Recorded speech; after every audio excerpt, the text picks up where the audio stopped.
For this lesson, we're going to be continuing our discussion about combinations of functions. In a previous lesson, we looked at the addition of two functions, and now we're going to be looking at the product of those two functions. Not a big difference between what we did before and what we're going to do today. The only difference really is the algebraic operation involved, which is multiplication. Something that we mentioned in the previous lesson, which was about this idea of intersection and this symbol that is used for intersection. So when we talk about two domains, the intersection of those two domains is where those domains overlap with each other. So if you can keep that straight, and there's nothing new about that from the previous lesson to this lesson, the only difference now is if we're going to graph, we are going to look for common x values, which is exactly the same as what we did in the previous lesson. The only difference now is we're going to multiply the y values together. The important thing here is common x values, which is the same idea as the intersection. Algebraically, if we're given two expressions for the functions, for example, if we're given an expression for f of x and an expression for g of x, we simply perform the algebraic product of those, simplify if possible, and then we state any restrictions. The majority of your restrictions are going to be based on the intersected domains from the previous two functions. But also you need to keep aware of the fact that in performing your multiplication, you're combining two expressions, you might end up dividing out some common factors. So watch out for things like a whole appearing, for example. You do need to make sure that the restriction from that is reflected in your final domain that you express for the combined function. Now here's a practical example of this particular type of combination of functions, so for multiplication. It's an example I've borrowed from physics, something I'm familiar with, obviously. A perfect spring is something that will oscillate forever, and that just means, and this works for the same idea as, for example, a perfect pendulum.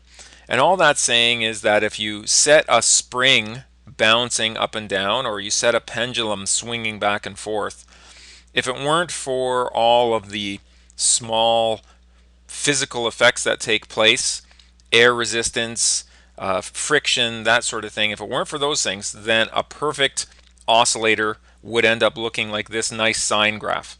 The amplitude would always be 1. It would always oscillate between +1 and -1, and it would do so indefinitely.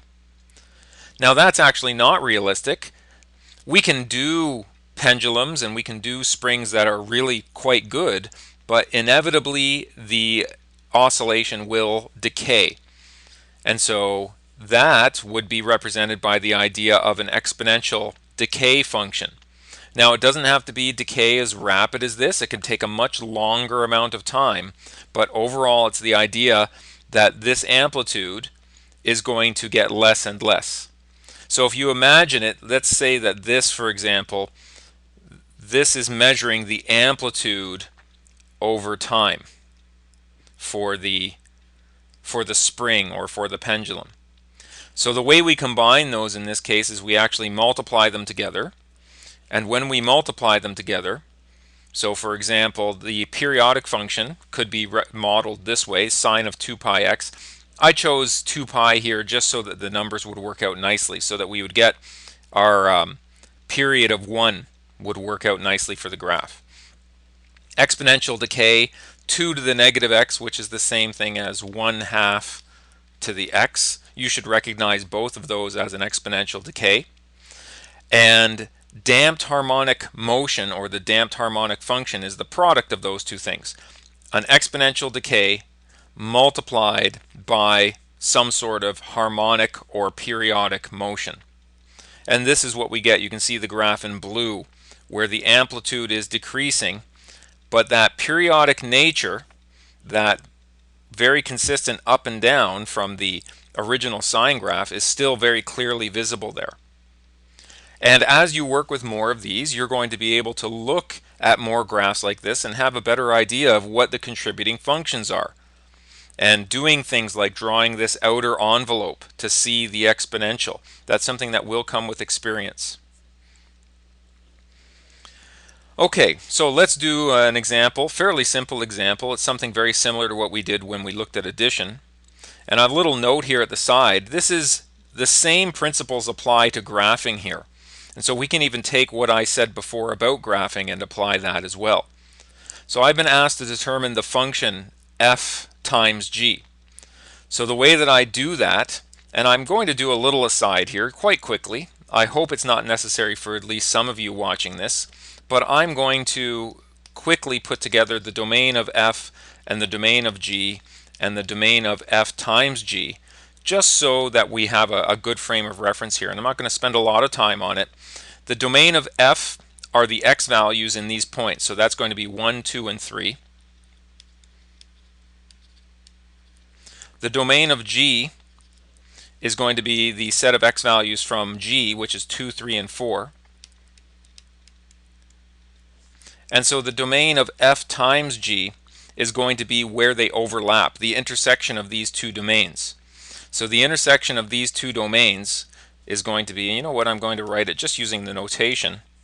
The domain of f times g is the domain of f intersected with the domain of g, which works out to be, where do we have intersections? We have an intersection at 2 and we have an intersection at 3, and those are x coordinates where we have intersections. So now I can go from there and I can actually get to the point of the question, which is, what is f times g? Well, I know that f times g has an x coordinate of 2 and it has an x coordinate of 3. And then I'm just going, so I put in my 2 points with x coordinates 2 and x coordinates 3. And now I'm just going to perform my multiplication between, for x coordinate 2, that's going to be this 5 times this negative 2. That's going to give me positive 10. For x coordinate 3, that's going to be this y value of 7, this y value of 3. 3 times 7 gives me 21. So f times g is the set of these 2 points. Now that's a pretty simple example to start with. We only had 3 points per function. Let's take it a little further. Not something I'm going to suggest that you add to your notes, but something that's worth considering. So now we're going to do it graphically. And if we do this one graphically, now we have to, once again, we have to consider, well, where do we have overlapping domains? And in general, I tend to think of it in terms of, well, instead of where do we have overlapping domains, I think about, well, what parts of the domains am I going to discard? So in the case of f, I notice that there's nothing to the left of 1 for this red line, which is g. So that means I'm going to end up discarding everything to the left there. Similarly, f ends here at 5, but g continues. So that means I end up discarding this part of g.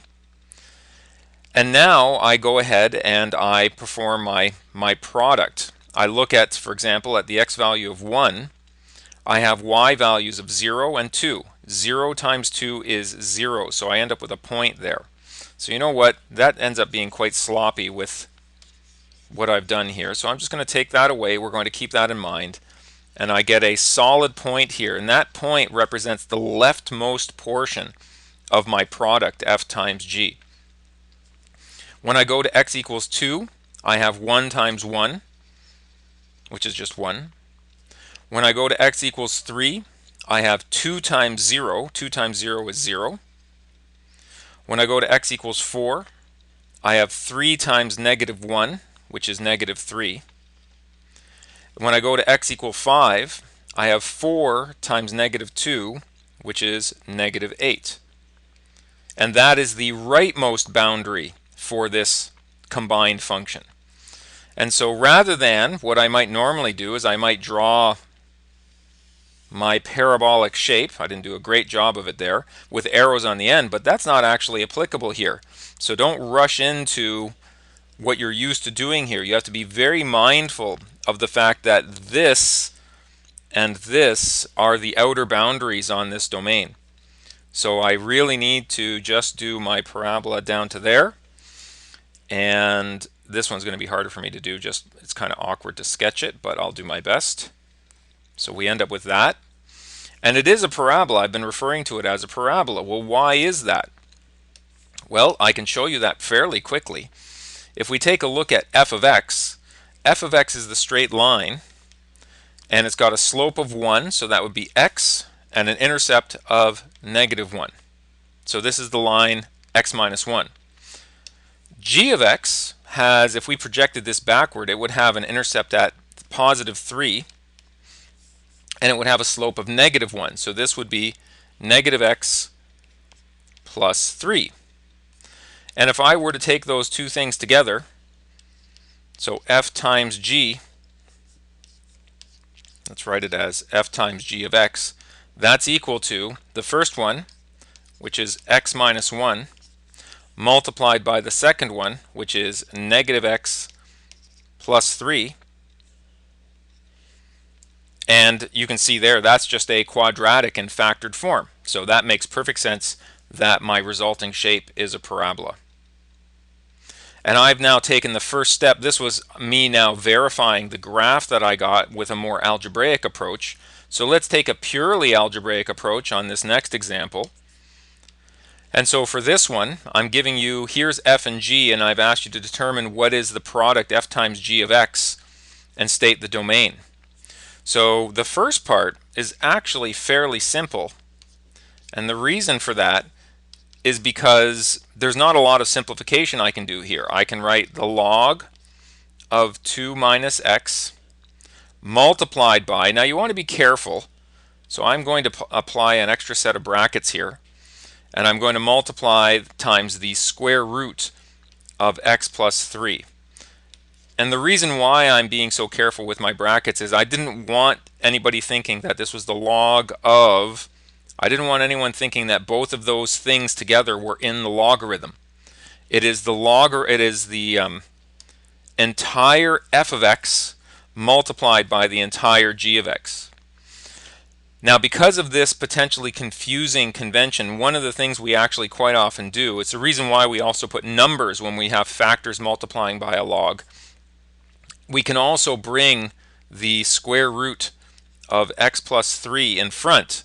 So we write this as square root of x plus 3 log of 2 minus x. If you want an extra set of brackets there to continue to keep that separate, that is absolutely fine. But the way I have it written here right now, there actually is no ambiguity about what is here, because the square root ends here, so it's the log is not included in the square root. This is why we have to be careful about how we draw our lines. That's why I put that little notch at the end to indicate the end of my radical. The log of an argument, so it has to have some sort of argument. That's why I've got the brackets here to show that this is the entire argument. Now that is my function. I also have to figure out the domain, and to do this it might be worthwhile to think about, well, what's the domain of f? What was the domain of the original? Now I specifically chose this to at least make you think about it a little bit. A sketch of this wouldn't be the worst idea, but another thing that it might help you to do would be to put this into kind of our standard transformed form, which means I'm going to actually factor out a -1 and then rearrange this order, and I end up with x minus 2. And so this means I've got a horizontal reflection, and this one means I am right by 2. And so my overall graph of that one, a horizontal reflection, that doesn't change the asymptote. Right by 2 changes the asymptote, and horizontally reflected means that my logarithm function is going to be going this way now. So what would you say the domain is of this one? This is the line x equals 2, so it looks like it's everything less than that. So it's going to be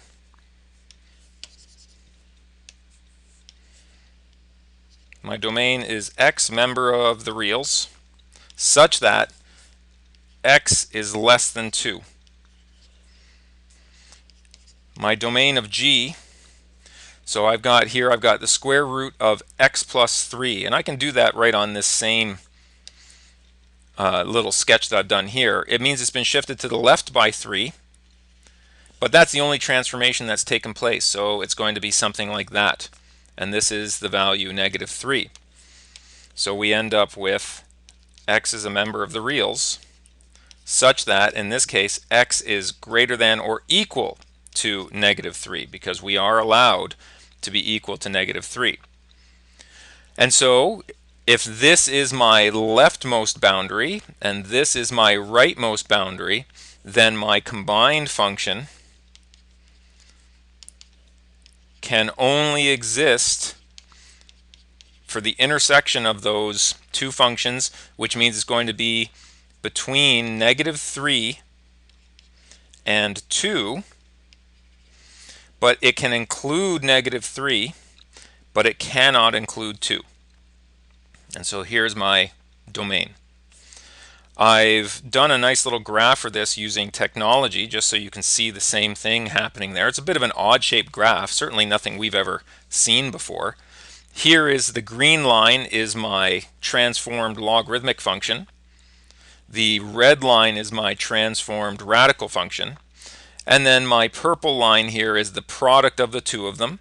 And I could go one step further. I don't have a purple dot to draw with, but good enough. I will say that this would be a solid dot if I were to graph this, and this one would have to be hollow. Oh, sorry, I haven't gone far enough here. Let's back that off. Should have gone to 2.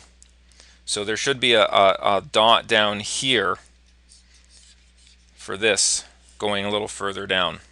I even saw that in when I was doing the graph originally, and then I ended up backing it off to 1 for some strange reason. But what we've written before on the previous page, that is correct. It goes between -3 and +2. And that's it for this fairly short lesson as far as these things go. And obviously you're going to be seeing some instances where you're doing set notation, where you're doing graphs. And remember, graphs and set notation are just the same thing. And then finally the algebraic combinations, which is really the important part, especially being able to come up with those domains from the original algebraic expressions.